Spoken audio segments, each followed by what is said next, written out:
The build you're about to see in this video is the most highly requested build for me to run a solo GM with. Of recent weeks, this has been the most hot topic for people asking me to run this build. And I haven't been running it, and there's a reason why, and I'll tell you it.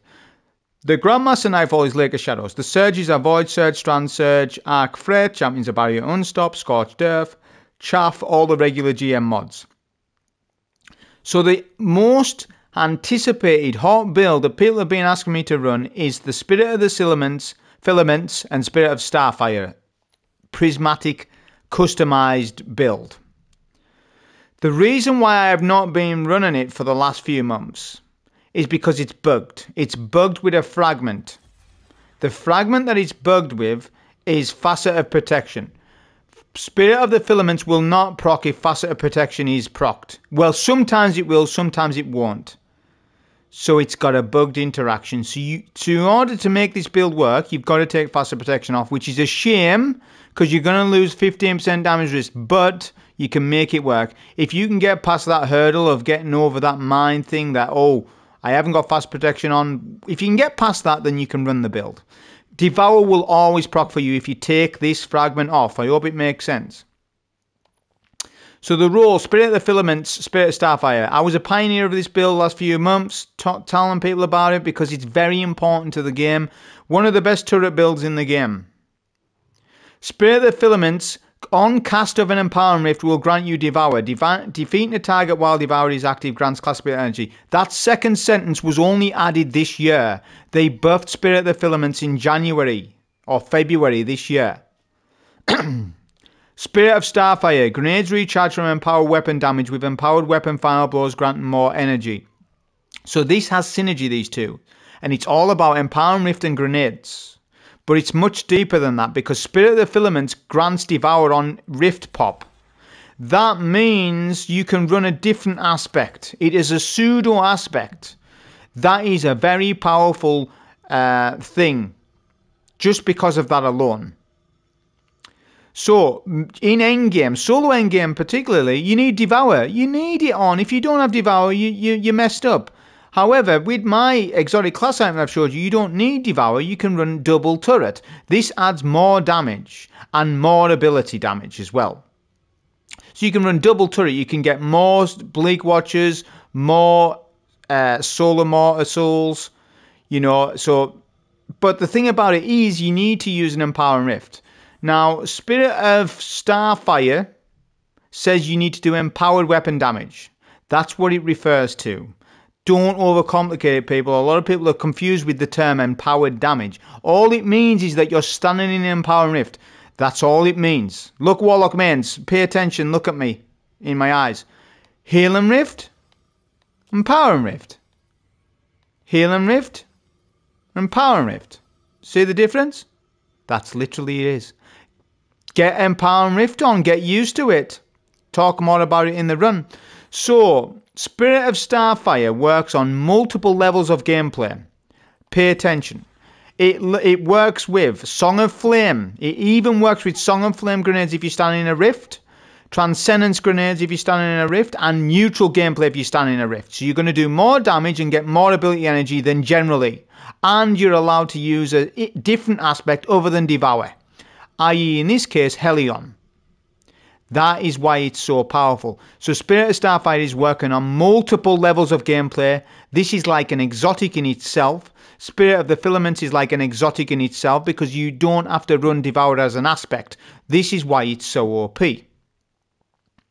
So the build itself, now we talk about it. Song of Flame, Rift, as I just said, Empowering Rift needs to go on. Arcane Needle, it doesn't matter what nade you're using per se. Because you're going to be Bleak Watcher. Helion, Bleak Watcher, Fragments. So Facet of Ruin will work with Song of Flame, your Transcendence Grenades, and your Bleak Watcher. It works with all of those things. Facet of Ruin is huge. It's for Soul Ignitions and Stasis stuff. Your Transcendence Grenade is part Stasis. And Ignition damage is tied to Song of Flame. That is number one in slot. Somebody had a go at me about Facet of Ruin the other day. Some idiot saying I'm wrong about it. No, Facet of Ruin's one of the best prismatic fragments to use. How is it not? I'll argue it in court. Facet of Hope. While you have an elemental buff, your class ability regenerates. That needs to go on for this build. It's a very strict build. Facet of Dawn for a damage buff for 20% and barrier rounds to weapons. Facet of Balance is really good with this. You want to put it on. Facet of Dominance for a debuff via our Transcendence grade, and if I want to throw a Void Nade, I can as well. Facet of Awakening for plus 10 free resilience. It helps with stat distributions, and it's a decent, it's a half decent fragment. But it's more on for plus 10 free resilience, to be honest. Okay, now let's talk stats. This is dead important. Your stats needs to be really high. So tier 10 resilience is required for all solo GM builds. I recommend a minimum of tier 9 recovery for this. If it's tier 8, it's not enough. It needs to be tier 9. And discipline at least tier 9 or 8. If you can get triple stats, that's fine. I can get triple 100 stats. The reason why I couldn't is because I needed void damage resist on this. So I needed an arc, a void, and concussive, and that means I can't run a full mod. Get it? I can't run a full mod, can I? Because it's plus 4, so I'm lacking 5. It's all right. That's fine. That's enough. It's good for the stat distributions. All right. So here's the actual stats. Key points. It's a utility kickstart build. I should have had Prox Ward on. I don't know why I didn't, but that's fine. Double bomber. Scavs on, recuperation, innovation, arc, void, concussive, a loader on. A siphon on, bolts and detonation is fantastic, heavy ammo finder, and weapon wise we're doing a no skip no cheese run. So Witherhoard is best in slot for Lake of Shadows. It's easily the best in slot. If you're doing a legit Lake of Shadows run with no skips, Witherhoard is king. We need a void primary. I showed you this the other day there, sorry. It's fantastic with this build, yeah. And we've got Doom Petitioner, because that needs to go on for the Tormentor. We are not skipping him. He's the artifact mods. My artifact mods were boosted at the time of me running the GM. It just ran out just after it. But yeah, that is the information on the build. Okay, so on with the run. So in this run, I want you to pay great attention to the ability regen I get and the play style of this build, because you need to play slightly different. This isn't like Rhymecoat Rhymant. It's not like Getaway Artist. It's a bit different. You've got to play a little bit different with it as well. We've got a Hibernova at the start, which we're getting a little bit of aggravation off him. That's fine. We'll just back up, because that's an ammo waste at that point. We'll just back up off the Hibernova. But I am going to set up in a minute once I get going. So I'll get my turret down, and I'm going to pick up this orb. And this is where I was wanting to fight from originally.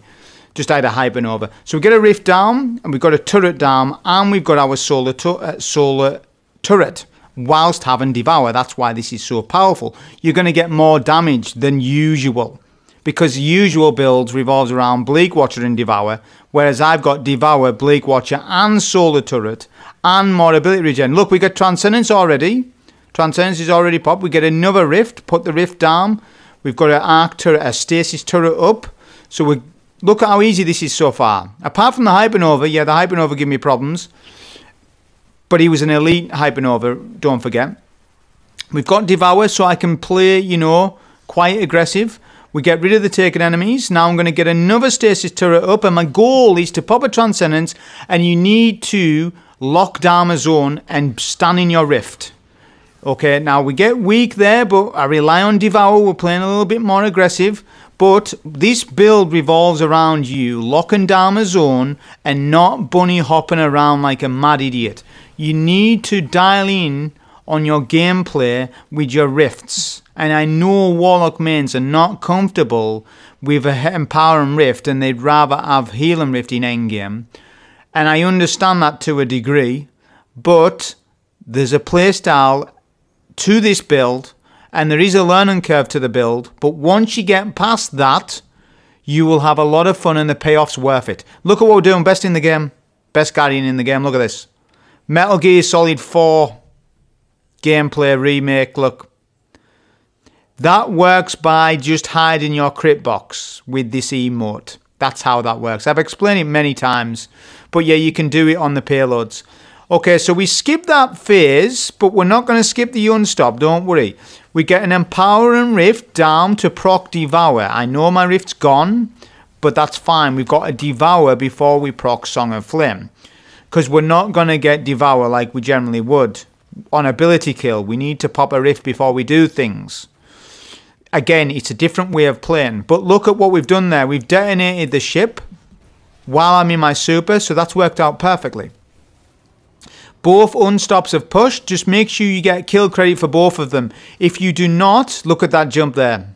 If you do not get 2 champions defeated at that timestamp at 310, then you need to go back and kill the unstop. He'll be there for you to go and kill him. The taken enemies will despawn as well. We've skipped the taken enemies. I'm sure you know about it. Experts out there should know what I've did there.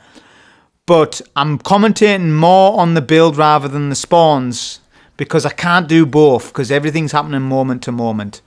I can't do exactly everything. So this is where we want to stand. Get a rift down. Get a stasis turret down. And hang out where your rift is. We're doing empowered damage in our rift. Allowing to get more nades. I've already got my stasis turret back. I'm going to get rid of this damn sniper over the other side. And I'm going to stand up top here. I'll get another empowering rift down. I think I get pushed quite hard here by one of the ads. So, yeah, I'm getting my devour kills. This is a decent place to stand. I just get hit by a nade. So I get really weak there. Concussive dampener helps us. Stops me from dying. Allows me to play a little bit more aggressive. So concussive dampener isn't just a lifesaver. Well, it is. It's also the fact that you can push the ads a little bit more than what you would. You know why I know that? Because I play GMs without concussive. I did today. I had to play the GM without concussive. And when I was playing it, I was like, you know what? I'm feeling it. If you're feeling a resistance model missing from your build, that's a bad thing. That tells you a lot that, oh dang, concussive dampener does a lot for us. You know, not running it, you will notice it in GMs, but you will not notice it in lost sectors. You won't. Lost sectors aren't hard enough or challenging enough for you to notice it there. But you will notice it in GM for sure. If there's one place you will notice it, it's there. Okay, we cleaned up all those ads very easily with Transcendence. I'm going to get another stasis turret down here. And I'm going to Emp Rift. That's what I'm going to be calling it from now on. Emp Rift. And that procs Devour. It also procs my solar turret. Yeah. So there's many benefits to popping a rift. Even if you're popping a rift when you shouldn't have done, it won't matter, because by the time you think about it, you've got it back. You know. That's the beauty of this build. The con to it, not for me, but for other people, will be that it's not a healing rift. But that's the trade-off, you know. They can't just say, oh, well, it's Spirit of Filaments changes Emp Rift, healing rift into an Emp Rift. That wouldn't be balanced, I don't think. I don't think that would be fair, you know. Unstop pushes, which is fine. We can easily take them. I'm trying to be reserved with my heavy. I'm trying to be a little bit reserved with it. I'm not using it too much. Not that I really need to at this minute, but I'm just saying I'm wanting to go to the meatball fight with plenty of heavy. It's valuable. Heavy ammo is actually quite valuable at the meatball. Although you can destroy him. Transcendence Warlock destroys him with Witherhoard, the meatball, even without linear, actually, now that I think about it. But yeah, the stasis enemies the taken enemies have spawned in. Auto Rifle's doing a fantastic job. Also, don't forget, Volatile Marksman's giving me more rift energy as well. So it's proccing with Starfire. So the Starfire build is better now than ever it has been. Apart from the facet protection bug. That is the only con. Other than that, the build's great. Certifiable to use. But you need to practice with it. I can assure you, the first time you play with it, you'll die. Because it's that muscle memory where you think you're standing in a healing rift and say, oh, dang, I'm dying. So you got to micromanage that Devour. You've got to micromanage it. But once you get past all of that, the build's damn effective, it is. Okay, so I've got a super to use. I'm going to proc a Rift for Devour. That gives me Devour while I'm in my Song of Flame. I'm going to try and multitask the ads whilst trying to cap the convoy, which I'm doing a good job of that right now. This is why we're using Song of Flame, by the way. Even though it's not Solar Surge, you know, Song of Flame's just doing a lot for me right now. We've still got a back end of a Song of Flame. I get a Devour, a Radiant Arcane Needle to stun this barrier champ. So that gives me barrier rounds to Witherhoard, by the way. So this means it's an easier stun. It also gives me barrier rounds quicker with my auto. My auto rifle can get barrier rounds for free on crit. But if I'm in the air and I haven't quite got barrier rounds, then Arcane Needle will give me it to confirm that that barrier champ has a shield that's taken down. To confirm it. When you're jumping around like that, the jump around playstyle like that, you know, Arcane Needle and a champ right before a shield break is the way to go. Right, I've got a Transcendence to proc. I'm going to proc Transcendence right away. I'm going to pop a Rift behind the bus. Let's pay attention to ability energy. Look at the ticks. Look at the tick. See the tick, that boost there it got, and then it turned off. You can actually act, if you keen-eyed viewers will see the boosts it's getting. See the boost? Look at that, look at the Void Nade Transcendence there, going right up in my Rift.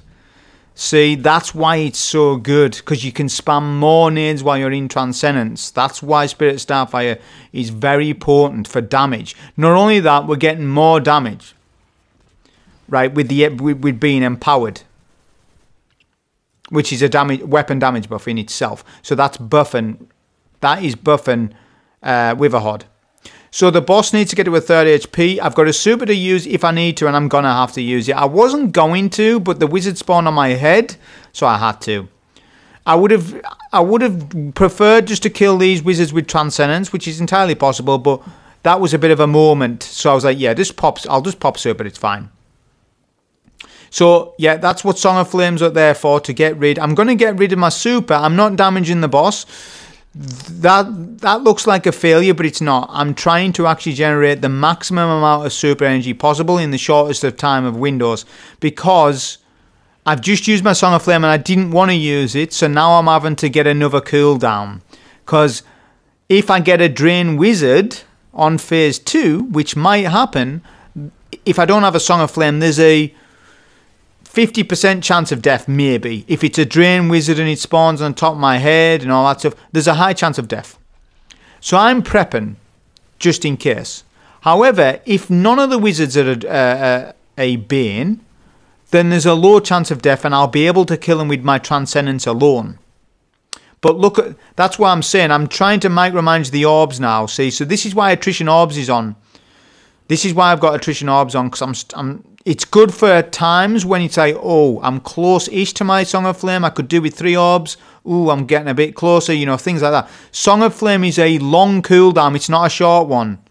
Now, I know I showed you Nezarec the other day, but we're not doing Nezarec because this build's different to Nezarec. I've already showed you Nezarec. Nezarec works perfect. The Nezarec Sin Song of Flame build works perfectly. I've already made a video about it. If you don't know about it, go and watch that one as well. But this one's about the requested video of Filaments and Starfire. So look at my super energy now and the amount of damage that we're doing to this boss. We're 3/4, so I'm actually pretty confident now that I'm going to have just about a Song of Flame as an emergency pop if I need it. Let's see how it works out with the wizards. But look at the amount of damage Witherhoard and Transcendence has done to this boss. It's been really good. I barely used my linear. Barely used it. Right, I pop a Empowering Rift to proc Devour and behind the bus, and we're waiting for the wizards. The wizards haven't come exactly yet. They have now. I pop a Transcendence. I've got Devour. And yeah, the wizards have been a little bit annoying. See what I'm saying? So that's why it was good to be close to a super cooldown. See? Now I just get my super, and in any case, I can use my super as damage for the meatball. So it's a win-win. It doesn't really matter. We get a Bane Wizard just as I predicted, but it wasn't a Drain one, but it could have been.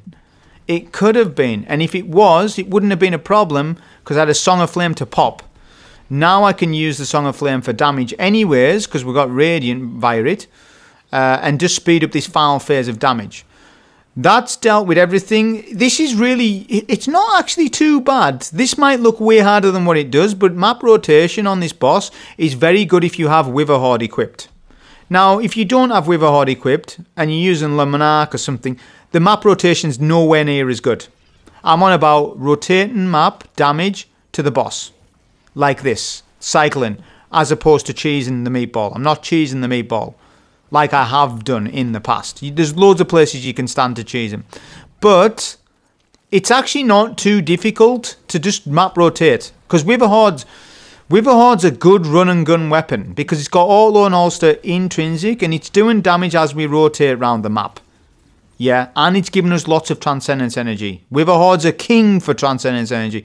There's a lot of weapons good for Transcendence energy. But Witherhoard's especially good because it gives you light and dark. Yeah.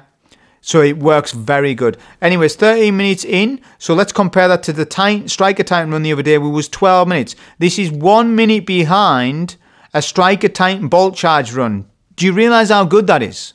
Because obviously Striker Titan is king. Even stronger than this build, I suppose, because of Bolt Charges. But this is keeping up with Striker Titan. So there's a lot to be said about that. Okay, we get a rift round the corner to proc Devour and use our abilities. I know it's going to sound stupid, and I've mentioned this to a couple of Warlock mains and on Discord as well, and they laugh at me and think I'm, being an idiot, and it does sound silly. But Warlock mains need to get used to rifting corners. Rift a corner for cover. Think of it as like PvP. When you're playing PvP, always fight next to cover to strafe left and right. This is the same rule for PvE. You should always have a piece of cover next to you, left or right. Because if anything goes wrong, you strafe left, boom, cover gives you it. Bungie has naturally give you cover in the game. Why don't you use it then? So for tight corridors, Warlocks are kings. Look, rift a corner like that. And then you can strafe left and right, doing your damage, doing your Witherhoard. Look, I get weak here, strafe left. See? So you can't tell me that I'm not telling you the right info, because that is the right information.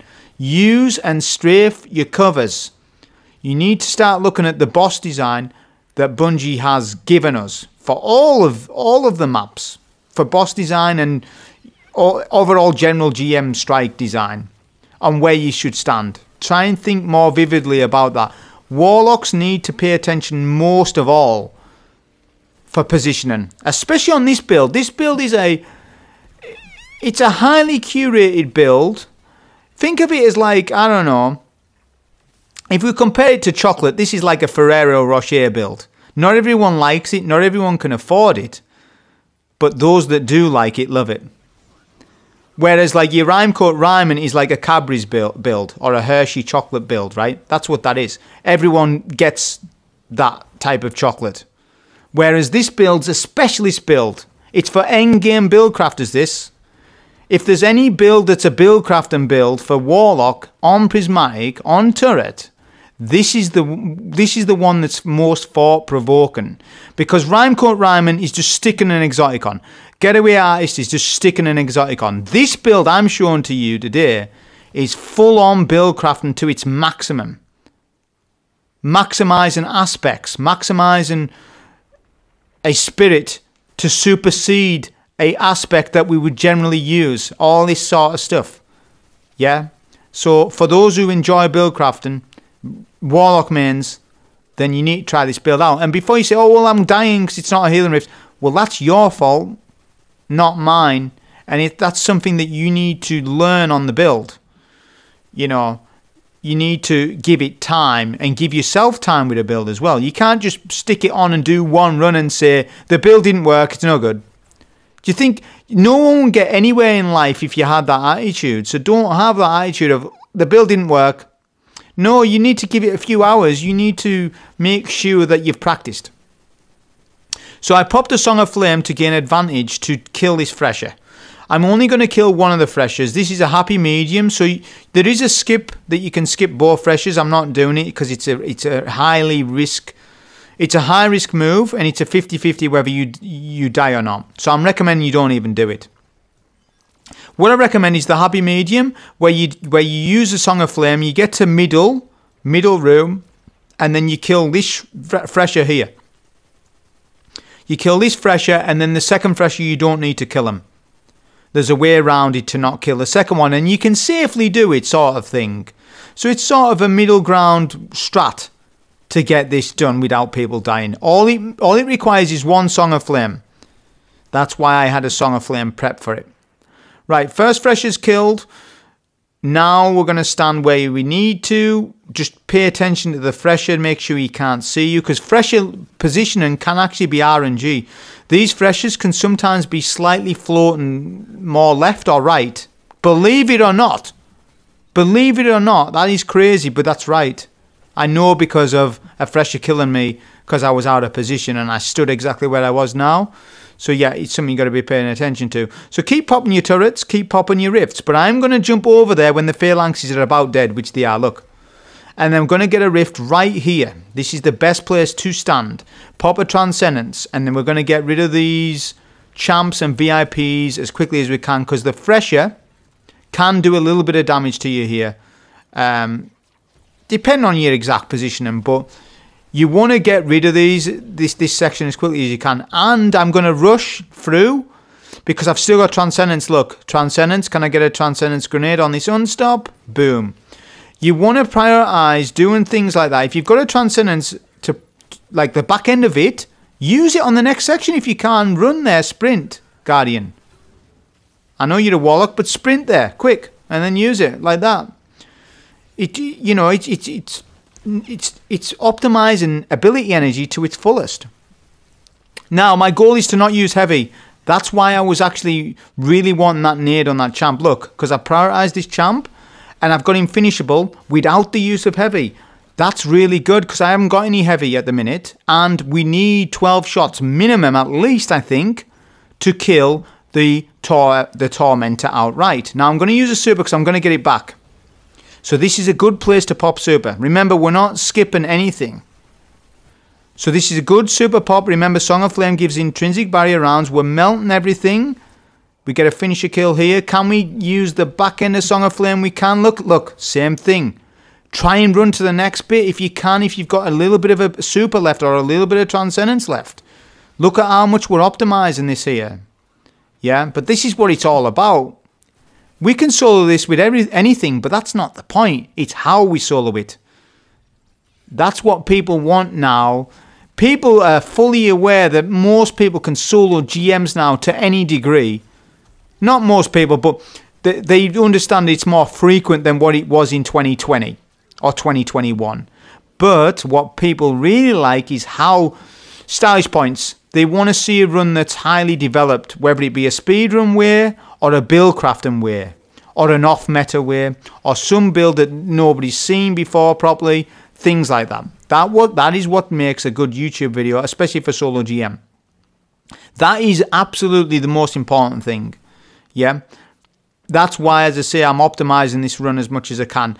It wouldn't be the spirit of the video to start skipping the Tormentor to do boss cheeses, because then we're not actually really doing what we promised that I said I would do, which was stress test this build. And it works brilliantly, but I will tell you, the lack of facet protection is noticeable at times. This is why I said to a few people a few weeks ago, you know, I don't really recommend it because you're losing facet protection, but you can make it work. You just need to manage to devour a bit more than what you generally would. If you do that, yeah, you're making it work. The survivability portion of it, the close quarter combat of it. But you could simply just run Le Monarch, you know, and then you wouldn't need to stand so close. You could do things like that. Run a ranged weapon, maybe pop on a machine gun. Machine gun's actually really good with this build, a strategist machine gun. I'm just looking if there's any special, and while I do that, I'm sort of, you know, low-key stalling a little bit because I'm 80% to my super, and I wasn't comfortable that I would definitely get it when I do, but I do get it in actual fact, just about. So I was right to make the call, and I was just looking for ammo. So I was sort of stalling and looking for ammo at the same time. Okay, so here's how this should go. Turret down first. Pop a Transcendence. Don't do anything other than that. Get a Transcendence grenade down. Use linear. Melt the shoulder pads. Melt his crit belly. Then get a rift down for Devour proc. Then maybe kill an eye or two. Yeah. The Tormentor will be frozen by your Void nades, and you should then pop super. I just get the super in time, look. So yeah, you know, generally speaking, you should have a super before you get to this room. But look at how that performed. That was actually rather easy. The only difficult thing was whether I was going to get a super or not. But what I could have done is just wait. Look, same thing again, back end of a super. Look, it just cleared a room out. 10% of a Song of Flame will clear a room almost for you. So don't just sit on supers. Run to the next room. Use that ability to its fullest. Economize your ability energy to its fullest, and you'll get maximum gains from it. This room, very easy. Snipers, very easy of course as well. We're looking for ammo now. We're not even thinking about the ads. I'm thinking about my ammo. So I've got Narmak Special. Witherhoard is king for this. Heavy ammo is not that important. Heavy ammo is a night killer. That's all it is. Okay, get a stasis turret down. Then your rift. Okay, then I'm going to focus the red bar enemies. Rather than the champ, I'm going to, in this case, I'm going to, kill all the red bars. When all the red bars are killed, boom. Look at rift energy. We've got our turret back. We've got our rift back. I've only just used it and I've got it back. That's ability spam. That's what that is. We melt the champ with both our solar turret and the void auto. Okay, here's how this goes. So we're going to do map rotation. I'm going to play as it's intended, this GM. As it's intended. So Witherhoard, the guy in the back, then proc a Radiant melee, then get a turret down. I'm going to play the box strat. See this box here? This is the strat for the entire run. The reason why I'm doing it like this is because we need to stand in a rift to get an ability energy boost, right? Well, if you can Witherhoard the boss while rifting behind a box where he can't knock you, it works out well. I pop a rift, get Devour. I know the boss did stun lock me there, but I've got Devour chain going on, so it's actually not dangerous, this. We pop a Transcendence for the ads. So that wasn't dangerous. He did boot me and got me weak, yes, but that's fine. He didn't kill me, did he? So yeah, we've done that first phase. First phase easy, right? Same thing again. We're just going to keep doing damage to the boss with Witherhoard, get another stasis turret down, another rift down for Devour proc, Song of Flame, boom. Knight needs to be killed with Witherhoard. I know one Witherhoard will just about kill a Knight anyways, and then just clear the room with your Song of Flame. Be careful of Song of Flame because you're not going to get it that much in this fight, so use it sparingly, but you will get, I think you get 2 or 3 of them, depending on how slow or quick you play. It depends, doesn't it? Okay, so that's the ads done. The room needs cleared though for taking energy, so I'm going to come to my window strat. I'm not going to fight from here though, because I'm stress testing my build. I'm not fighting from there. But yeah, I was just clearing the... I am going to use it sometimes though to take the taken energy down. But yeah, I'm going to get another stasis turret down, I think. Or I think I might wait for the ads. You could just save your stuff for the ads, so just keep Witherhoarding the boss, then use your abilities. Just make sure that you rift as the ads spawn so that you get Devour to proc. That is critical, that you have a Devour kill chain. If you don't have a Devour kill chain and you haven't got Transcendence and you haven't got a super, there's a 90% chance in my eyes of you dying in this room. Definitely. Because you're not going to get Devour via abilities. Okay, ads spawn in. I know that the Knight on this phase is at the opposite side of the map, so I'm actually pretty safe. Boss starts to tether though, I think now. We get a good Transcendence pop. The Knight needs to be killed. The Knight is a Bane. He's a slowed Bane. We're doing massive damage to the boss. I'm in danger of doing too much damage. If I do too much, I get too many ad waves. That's a problem to the run, actually. We still got Devour. I get a good nade on that. I know I didn't use my turret, but that was a good example of using just your nade rather than your turret. Because the goal was to get rid of that Knight. Knights are critical. Knights need to be taken care of. Once a Knight is killed, you can manage this room no problem. Generally speaking, it's the Knights that are critical. Okay, we get weak there a little bit, but we was using Witherhoard to take care of the Scions. I'm managing the room. I've got 1 ad left up. Ammo check, maximum on Witherhoard. Max on heavy just about. So I'm doing really good. Super energy is close. So on the next phase, I probably will have it. So I will pop if something happens. But I will prioritize Transcendence over Song, because Song of Flame, we get it less frequent. It depends on the scenario, right? Boss will start to tether as well, so Song of Flame is less useful on this phase. He can suppress you out of Song of Flame, so you've got to bear that in mind. Okay, so now I'm going to stand at the box strat. The box strat is king for my build, because remember, it's a lockdown positioning build, so positioning is king in this. Literally for my build and for the GM. That's what makes it so good. I've got my Transcendence, I've got my Song of Flame. I'm just clearing the room a little bit. When the boss tethers, just rotate. Look, the tether radius, it's probably about 7 meters, if I was to guess. Okay, boss pushes to my right. Box strat again. I'm waiting for the ads to spawn in. I'll probably get my turret down now. I know that these last few phases are not actually that hard. There's 1 more knight to kill, I think. I pop super. I pop super here because the night phases are the hardest. Whereas the last few phases, I know, because of my knowledge with the ad phases, it's just goblins. Goblins are easy, yeah? Goblins and Thrall are easy, but the knights not so much. So that's why I popped a super then. I think that was justified. And then we get the goblins. But, oh no, I think there is 1 more knight. I tell a lie. There's 1 more knight on this goblin phase. So I actually got good luck there. I got decent luck because the knight missed me. That was close. He wouldn't have killed me off that shot, but he would have definitely got me weak. But that's fine. We've frozen him. We've got a good Transcendence nail on him. That's him done. Map rotation is critical. Remember Song of Flame, you can get tethered off him. So yeah, map rotation, it's all about micromanaging ads. The boss is now on the final phase. I'll get another turret up. This is the phase where there's no knights. This is the phase I was like, oh yeah, this isn't hard now.